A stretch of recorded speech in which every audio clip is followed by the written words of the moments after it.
What is my purpose? To annoy everyone around you. Oh my god. Do you think back when Justin Roiland was nothing more than a screaming lemon on TV, and Dan Harmon was fighting Sony executives for creative control of his show on NBC, they could have fully perceived the inevitable hell they were about to unleash upon the world? Were they aware of the chaotic power they were wielding when creating Rick and Morty? Now, the answer to the question is no. Obviously not. I'm just being extremely hyperbolic. But ever since Rick and Morty first aired almost 10 years ago, God damn, I am just old as fuck. Holy shit. How did a fairly harmless Back to the Future parody spawn the worst fan base on the entire internet? Come along with me as we answer these important questions. No, you don't want to come? Well, that's too fucking bad. Your parents already signed the permission slip and your ass is coming with me regardless if you want to. But before we do, my name is OK Kyle, and not only am I wearing a Rick and Morty shirt, I am also wearing a lab coat, which gives me the supreme authority on the topic of this video. And I just want to say, welcome back to the Internet X-Files.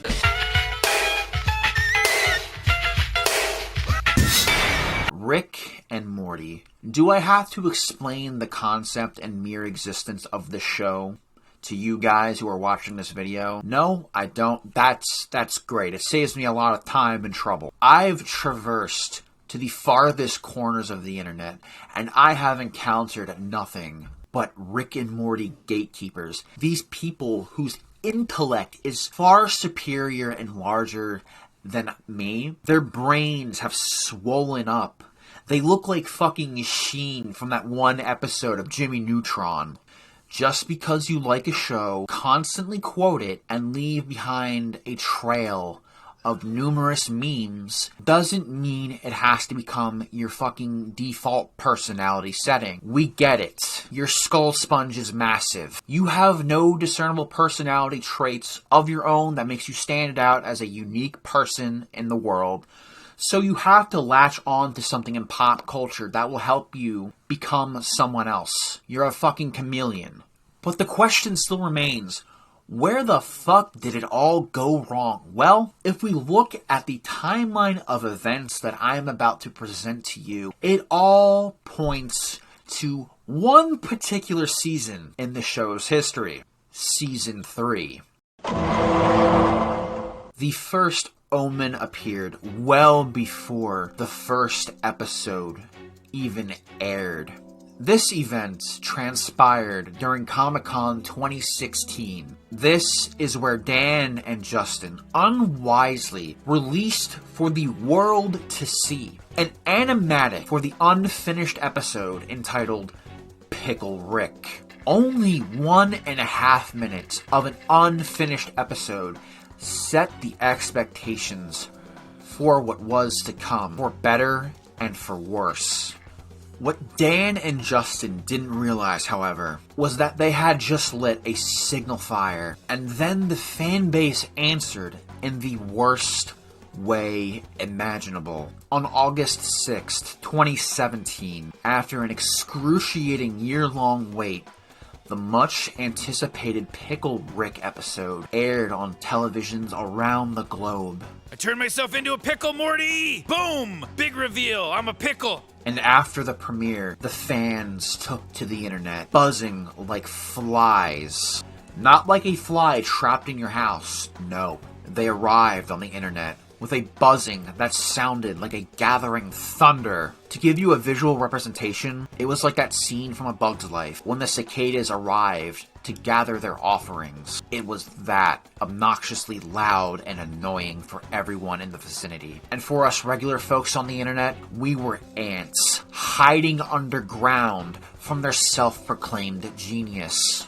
The mere image of Pickle Rick was akin to religious iconography. Just from watching this one episode, it is said that your IQ will grow by 500 points. I mean, this episode was just fucking insane. People began writing dissertations on just how incredibly intellectual and meta this episode was, as if they were writing their grad school thesis paper. Only Mensa members had the intellectual fortitude and mental acuity to truly decipher the underlying genius of this episode, in where a man, remind you, turns himself into a fucking pickle to avoid family therapy. And it was fucking plastered everywhere. You could not go 2 feet without seeing Pickle Rick on something.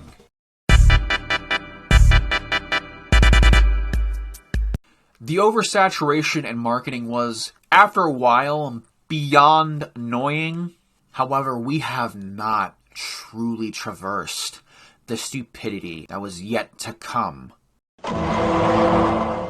Now we're going to rewind a bit here from August to April 1st of that year, 2017.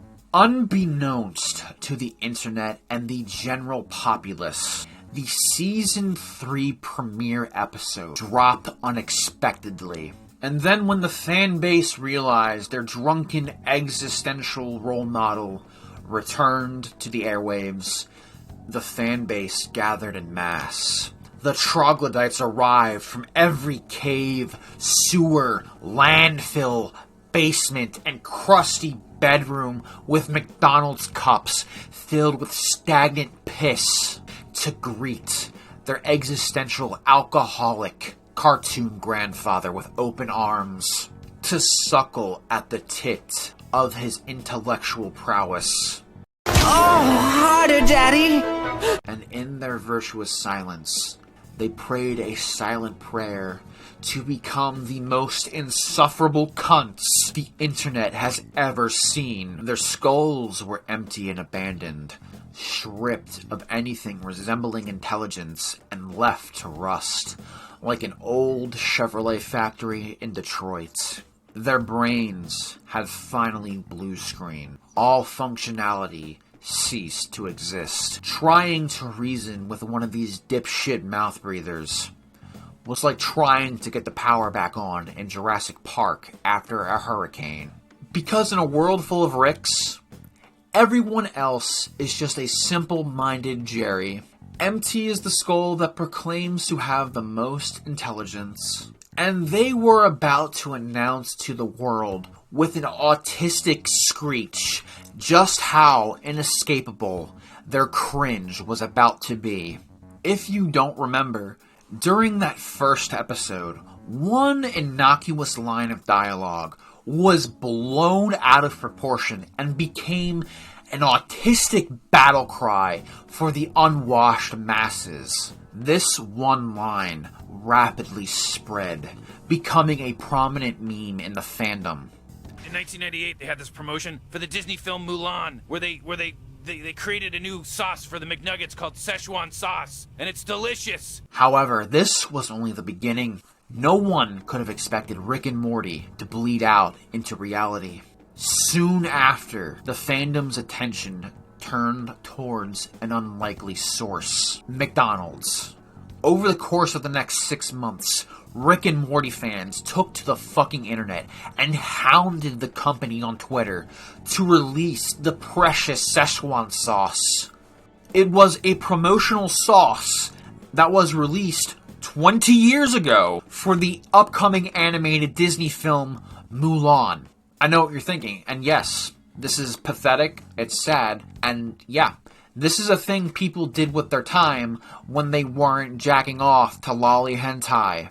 Where's my Szechuan sauce? The Szechuan sauce lived rent-free in their dreams. Then suddenly, out of nowhere, McDonald's responded to their demands and bought back the sauce for a limited time, and the fans rejoiced in unison.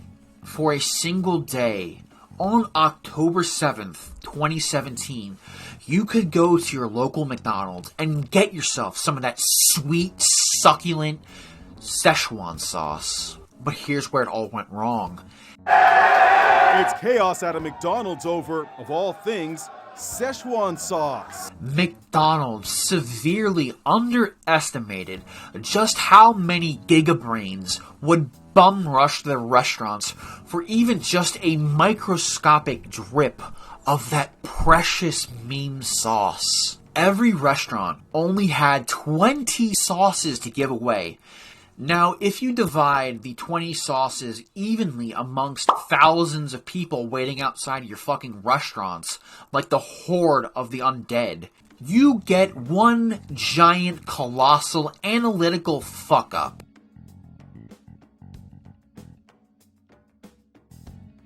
It was reported that many McDonald's were burned to the ground.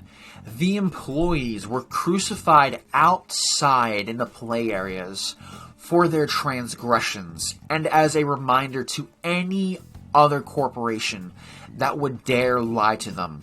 There was even a police report from Los Angeles in which a man got stabbed in a Wendy's trying to get the sauce.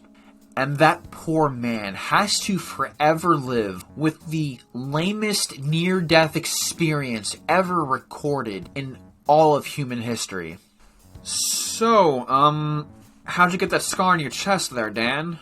Oh my god. So, I was at a McDonald's one day a few years ago, minding my own business, eating my nuggets. And then, out of nowhere, I was gonna go throw my trash away, and then this, pasty, gangly, basement-dwelling neckbeard came up to me with a knife in his hand, and he said, "Wubba wubba dub dub, in the name of Rick, I stab at thee." Wow. That is possibly the most embarrassing thing I have ever heard in my entire fucking life. However, the McDonald's fiasco was only strike number 2.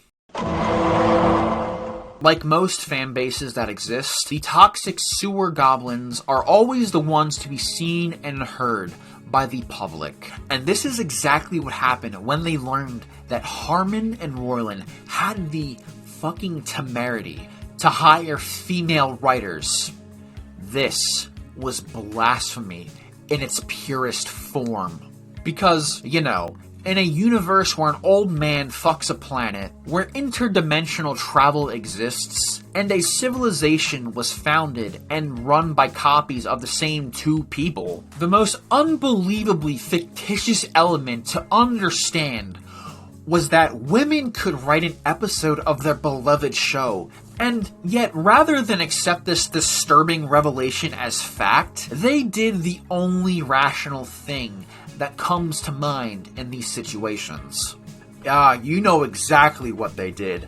Launched an online harassment campaign against these writers for doing their jobs. Because if there's one thing these trogs do best, is that they screech at the top of their lungs as their neckbeards bathe in the glow of their computer screen. Sweat dripped from their foreheads as they breathed anxiously, waiting on the ramparts of Twitter. Hands throbbing from carpal tunnel syndrome as they eagerly waited to get into a pointless Twitter argument with a blue-haired pansexual gender studies graduate. Oh my god, this species was a giant fucking mistake. The fact that our ancestors pulled themselves out of the primordial oceans is just fucking astonishing. And this is where it all ends. Ever since Season 3 happened, the fandom has just kind of retreated back into the shadowy doldrums of Twitter, Reddit, and 4chan where they rightfully belong, and will hopefully never be seen again. I can only hope this is what happens. I mean, what else can I possibly say than, if you're going to enjoy a show, don't be a giant fucking cunt about it on the internet. So with that being said, my name is OK Kyle. Thanks for watching, and I will see you dudes on the next video.